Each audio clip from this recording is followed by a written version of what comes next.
What up, party people? Comedian Ron G, aka Real Ron, got some jewelry for you today. Today's topic is church hurt. It's a phrase I coined when you get hurt by church people or so-called Christians who act like they holier than thou and they judge you and you like never want to go to church again.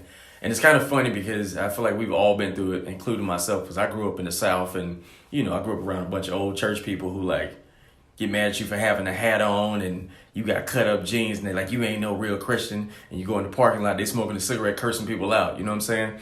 And it's so funny too, because church hurt is a very specific thing where you've been wronged by a so-called Christian or whatever. And that's the only thing we tend to generalize because we get hurt in every area of life. But with church people, you like get hurt one time and you ain't never going back again. Like example, you get hurt at work, you get talked about at your job, you go to work every single day. You go to the club, you get talked about, and you still go to the club.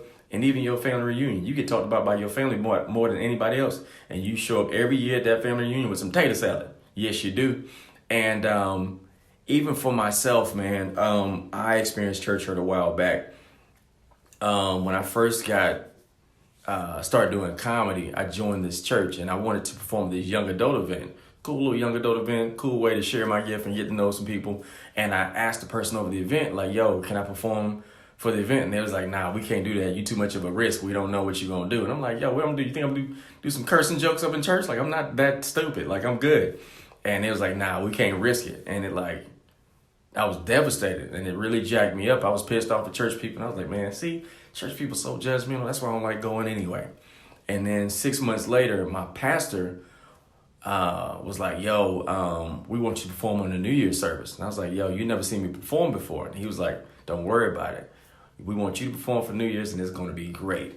And after that, I actually did the show and killed it. And it was pretty dope. It changed everything and it opened my heart up and I'm grateful that it happened. So my message is to anybody, whether it's church hurt or you've been to a mosque and or you're Jewish, whatever your situation is, in order to be a dope Christian or be a follower of God, you gotta have some form of community in order to grow, because you can't grow by yourself and govern yourself because it's pretty dangerous. So you gotta, hello? You turn the light off. See, that ain't nothing but the devil. You know what? My light turn off. Who did that? Man.